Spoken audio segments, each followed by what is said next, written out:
ಕೊನೆಯ ತನಕ ಪ್ರಯತ್ನವನ್ನು ಮಾಡು, ಶತಪ್ರಯತ್ನ ಮಾಡು ಅನ್ನುವಂಥ ಒಂದು ಮಾತಿದೆ. ಆದರೆ ಪ್ರಯತ್ನ ಎಲ್ಲಿ ತನಕ, ಯಾವುದು ಕೈಗೆ ನಿಲುಕಲ್ವಲ್ಲ ಅದು ಇನ್ನು ನಿಲುಕಲಾರದ ಸಂಗತಿ ಅಂತೇಳಿ ಬಿಟ್ಬಿಡಬೇಕು. ಈಗ ಇಂಡಿ ಮೈತ್ರಿಕೂಟ ಮಾಡ್ತಿರುವಂಥದ್ದು ಕೂಡ ಅದೇನೇ. ಸರ್ಕಾರ ರಚನೆಗೆ ಅಂತ ಒಂದು ಹೆಜ್ಜೆ ಮುಂದಕ್ಕಿಟ್ಟಿದ್ರು. ಆದರೆ ಅವ್ರಿಗೆ ಅನ್ನಿಸ್ತು ಎಲ್ಲೋ ಒಂದು ಕಡೆ ಈ ಸಂದರ್ಭದಲ್ಲಿ ಮಾಡುವಂಥದ್ದು ಸರಿಯಲ್ಲ, ಇದರಲ್ಲಿ ನಮಗೆ ಲಾಭ ಆಗಲ್ಲ ಅನ್ನುವಂಥದ್ದು ಗೊತ್ತಾಯಿತು. ಹೀಗಾಗಿ ಅವರು ಅನಿವಾರ್ಯವಾಗಿ ತಮ್ಮ ಹೆಜ್ಜೆಯನ್ನು ಹಿಂದಕ್ಕೆ ಇಟ್ಟಿದ್ದಾರೆ. ಸಭೆಯಲ್ಲಿ ಬೇರೆ ಬೇರೆ ರೀತಿಯ ವ್ಯತಿರಿಕ್ತವಾದಂಥ ಸಂಗತಿಗಳು ಕೂಡ ಬಂದು ಬೇರೆ ಬೇರೆ ತಮ್ಮ ಅಭಿಪ್ರಾಯಗಳನ್ನು ವ್ಯಕ್ತಪಡಿಸಿದರು. ಹಾಗಾಗಿ ಏನು ಅಂತಂದರೆ ಬೇಡವೇ ಬೇಡ ಅಂಥೇಳಿ ಇವರು ಹಿಂದಕ್ಕೆ ಬಂದಿದ್ದಾರೆ.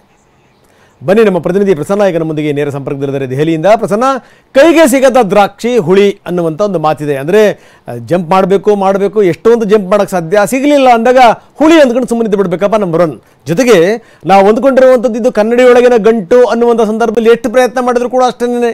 ಹೀಗಾಗಿ ಬೇರೆ ಮಾರ್ಗ ಇರಲಿಲ್ಲ. ಈ ಸಂದರ್ಭದಲ್ಲಿ ಸಾಧ್ಯವೇ ಇಲ್ಲ. ಯಾಕಂದರೆ ಒಂದು ಮೈತ್ರಿಕೂಟ ಸ್ಪಷ್ಟ ಬಹುಮತ ಗಳಿಸಿದಂಥ ಸಂದರ್ಭದಲ್ಲೂ ಕೂಡ ಇನ್ನೊಂದು ಹೆಚ್ಚಿನ ಪ್ರಯತ್ನ ಮಾಡ್ತಾರೆ ಅಂತಂದರೆ ತಪ್ಪು ಸಂದೇಶವನ್ನೇ ರವಾನಿಸುತ್ತೆ. ಸುಮ್ಮನೆ ಈ ಕಪ್ಪೆಗಳನ್ನು ಹಿಡಿದು ತಕಡಿ ಹಾಕದಂಥ ಪ್ರಯತ್ನಗಳಾಗ್ತವೆ. ಹೀಗಾಗಿ ಬೇಡವೇ ಬೇಡ ಅನ್ನುವಂಥ.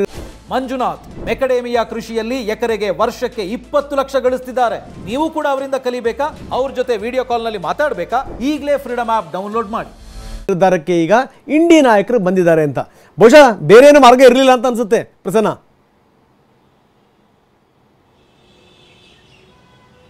ಹೌದು ರಂಗನಾಥ್, NDA ಮೀಟಿಂಗ್ ಆಗೋ ತನಕವೂ ಕೂಡ ಇಂಡಿಯಾ ಒಕ್ಕೂಟದಲ್ಲಿ ಒಂದು ಆವೇಶ ಇತ್ತು ಮತ್ತು ಆತುರತೆ ಕಂಡು ಬರ್ತಾ ಇತ್ತು.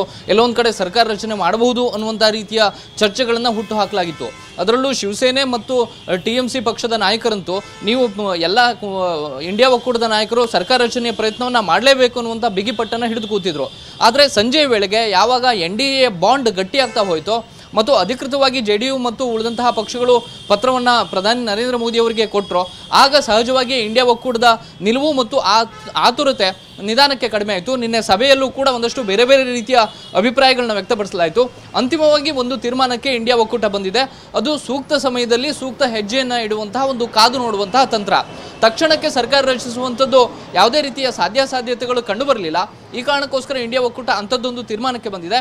ಮೋದಿಯವರ ವಿರುದ್ಧ ನಮ್ಮ ಹೋರಾಟ ಹಾಗೇ ಇರುತ್ತೆ ಮತ್ತು BJPಯ ಫ್ಯಾಸಿಸಂ ವಿರುದ್ಧ ನಮ್ಮ ಹೋರಾಟ ಹಾಗೇ ಇರುತ್ತೆ ಅನ್ನುವಂಥ ಮಾತನ್ನು AICC ಅಧ್ಯಕ್ಷ ಮಲ್ಲಿಕಾರ್ಜುನ್ ಖರ್ಗೆ ಅವರು ಪ್ರಸ್ತಾಪ ಮಾಡಿದ್ರು.